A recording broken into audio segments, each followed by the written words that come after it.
اعوذ باللہ من الشیطان الرجیم بسم اللہ الرحمن الرحیم۔ عزیز طلبہ، وہ جو سمارٹ سلیبس ہمیں دیا گیا ہے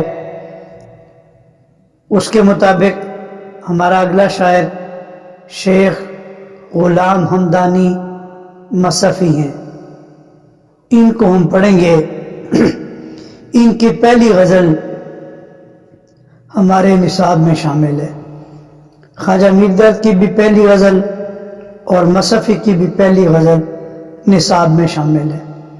فی الحال ہم ان کو پڑھتے ہیں، بعد میں اگر مزید کوئی ہدایات آئیں، سلیبس نے طول پکڑا تو ہم ان پہ بھی بات کر لیں گے۔ شیخ غلام حمدانی مصفی کا سن ولادت ہے 1751 اور سن وفات ہے 1824۔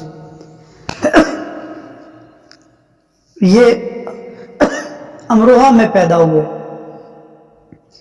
اور جوان سال تھے تو دلی آ گئے اور دلی کو اپنا مرکز بنایا اور دلی میں ان کو شہرت بھی ملی۔ لیکن جب دلی کے حالات دگرگوں ہوئے، قتل و غارت گری ہوئی، بد امنی ہوئی، تو بہت سارے شعراء لکھنؤ چلے گئے، کچھ اودھ چلے گئے اور کچھ دیگر شہروں کو ہجرت کر گئے۔ مصفی جب لکھنؤ گئے تو ان کو وہاں بڑی پذیرائی ملی اور دیکھتے ہی دیکھتے ان کا شمار استاد فن میں ہونے لگا۔ یہ آتش جیسے بہترین شاعر کے استاد تھے۔ یہاں دلی میں بدامنی، بدحالی، بے سکونی، معاشی تنگ دستی، بے روزگاری، ان اسباب نے ان کو لکھنؤ ہجرت کرنے پر مجبور کیا اور وہاں جا کے جیسا کہ میں نے کہا کہ بڑی پذیرائی ملی، اساتذہ میں شمار ہوئے، ہاتھوں ہاتھ لیے گئے اور نوابان لکھنؤ نے بھی بڑی عزت اور توقیر دی، معاشی طور پہ بھی قدر آسودگی ہو گئی۔ اب جو لکھنؤ کا ماحول ہے وہ دہلی سے بالکل مختلف تھا۔ دلی کے اندر تو وہی قتل و غارت گری، سوز، غم، موت کی ارزانی، زندگی کی بے توقیری، انسانی قدروں کی پامالی، معاشی تنگ دستی۔ اس کے مقابلے میں لکھنؤ جو تھا وہاں رجائیت تھی، امید تھی، نشاط تھا، طرب تھا، خوشی تھی، اور لکھنؤ کے نوابین اپنے اپنے مشغلوں میں مصروف تھے۔ وہ بٹیر لڑانا، وہ مرغ لڑانا، وہ آئے روز کے مشارے، وہاں معاملہ بالکل مختلف تھا۔ مصفی دلی سے گئے تھے، یہ وہاں کی فضا کے اندر رچ بس تو گئے، لیکن وہ جو دلی کا سوز تھا، جو غم تھا، وہ ساتھ لے کے گئے۔ اس لیے ان کی شاعری میں ہمیں وہی غم کی کیفیت جو ہے وہ نظر آتی ہے۔ اس پر ایک ستم اور ہوا، وہ یہ کہ انشاءاللہ انشاء کے ساتھ ان کے وہ جو معاصرانہ چشمک تھی یا وہ جو ان کے ساتھ مقابلے بازی کی کیفیت تھی وہ پیدا ہوگی۔ اب اس معاصرانہ چشمک نے اور آپس کے مقابلہ جات نے ان کو وہاں بھی سکون سے رہنے نہ دیا مصفی کو۔ اس لیے مصفی کی اگر عمومی شاعری کو ہم لیں تو ان کے ہاں ہمیں غم کی کیفیت نظر آتی ہے، اور یہ غم بہت سارے حوالوں سے ان کا ذاتی غم ہے۔ دیکھیں، خواجہ میر درد کے ہاں ہمیں تصوف کا پورا ایک نظام فکر نظر آتا ہے۔ میر تقی میر کے ہاں ہمیں غم کا ایک پورا فلسفہ نظر آتا ہے، لیکن میر کا غم اور طرح کا ہے۔ میر کا غم اجتماعی غم بھی ہے، میر کا غم ذاتی غم بھی ہے، مصفی کا غم ذاتی غم ہے۔ اس میں اجتماعیت کی لے اس طرح سے نہیں ہے جس طرح سے میر کے ہاں ہے، لیکن بہرحال ان کی جو عمومی کیفیت ہے، جو عمومی مضامین ہیں اور جو عمومی جذبہ ہے وہ ہمیں ان کے ہاں غم کی صورت میں نظر آتا ہے۔ شیخ غلام حمدانی مصفی ان کا تخلص تھا، اور ان کی شاعری میں ہمیں سادگی، سوز، غنائیت، لہجے کی نرمی، انسانی نفسیات کی ترجمانی، یہ خوبیاں ہمیں ان کے ہاں ملتی ہیں۔ غم کی کیفیت ہے، لیکن غم سے نبھا کرنے کا بھی درس ملتا ہے۔ وہ زندگی کو، غم کو زندگی کی ایک اہم حقیقت کے طور پر قبول کرتے ہیں اور غم سے نبھا کرنے کی تلقین کرتے ہیں۔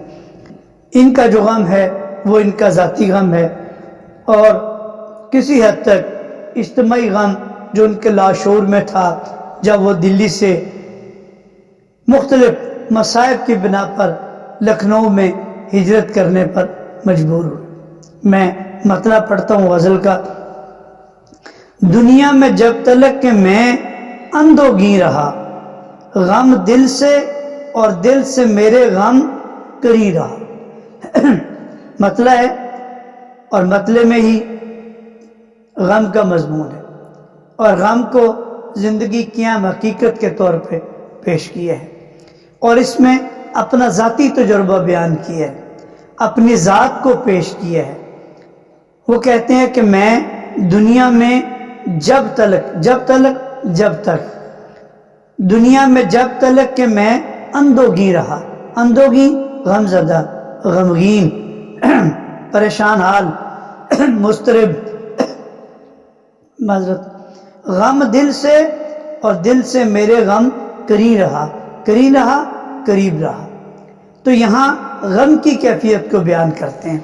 وہ کہتے ہیں کہ آسان سا بات، بڑی آسان سی ہے، اور آسان سے انداز میں ہی انہوں نے اس کو بیان کیا ہے کہ میں جب تک دنیا میں رہا میں غم زدہ رہا، میں رنجیدہ خاطر رہا، میں مضطرب رہا، میں پریشان رہا، میں اندوگیں رہا، میں غم زدہ رہا، میں اداس رہا، اور میرے اندوگیں ہونے، میرے غم زدہ ہونے، میرے غمگین ہونے کی کیفیت کا اندازہ آپ اس بات سے لگائیں کہ دل میرے غم کے قریب رہے، اور جب کبھی غم میرے دل سے دور ہوا تو میرا دل غموں کے قریب چلا گیا۔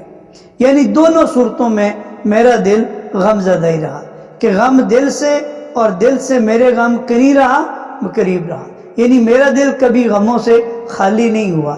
کبھی غم دور ہوئے تو دل ان کے پاس چلا گیا، کبھی دل ادھر ہوا تو غم اس میں آ کے بس گئے۔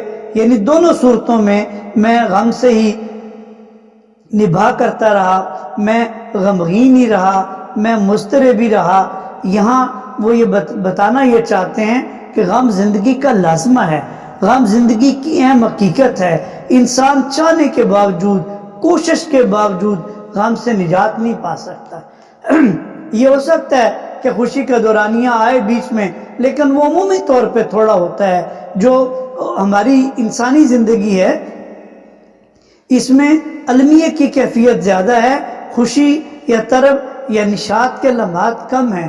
خود قرآن پاک میں اللہ تعالیٰ نے کہا کہ میں نے انسان کو مشقت میں پیدا کیا، یعنی مشقت اٹھانے والا میں نے اس کو پیدا کیا۔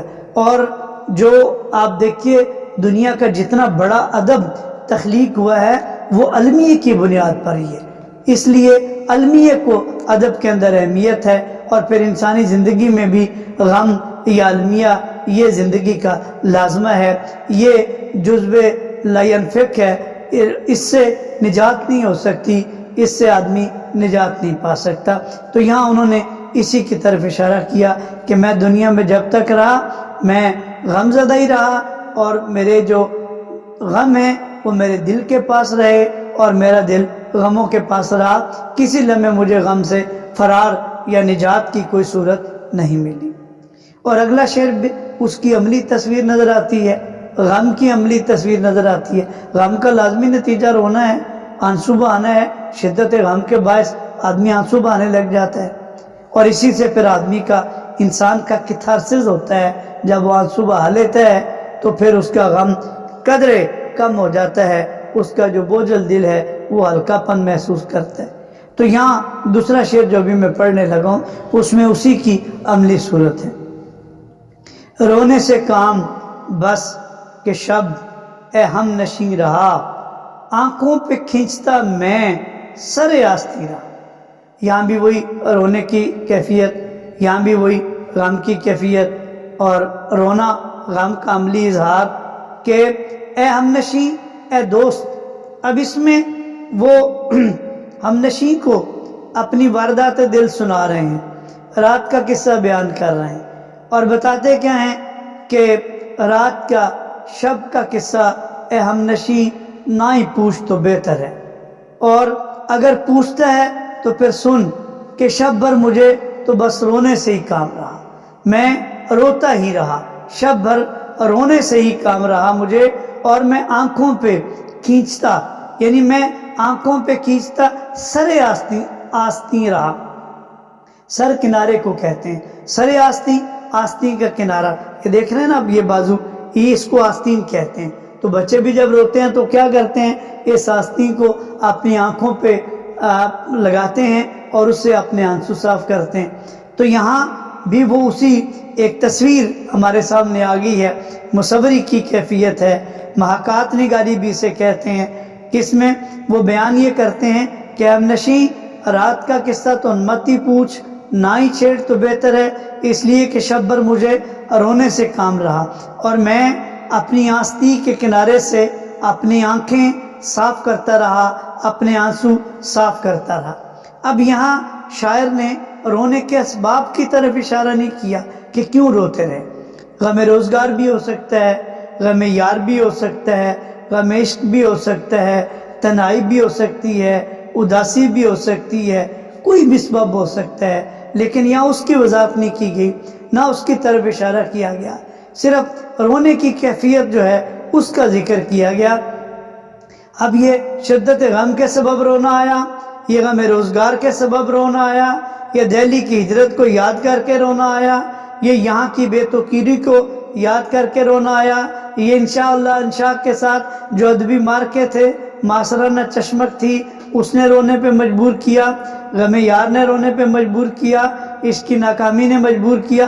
یہ تفصیلات نہیں. ہاں اتنا ضرور ہے کہ اے دوست، میں تمہیں رات کا قصہ کیا سناؤں، مجھے تو رات بھر رونے سے ہی کام رہا، اور میں شب بھر روتا رہا، اور سر آستین آنکھوں پہ کھینچتا رہا آنسو پونچھنے کے لیے.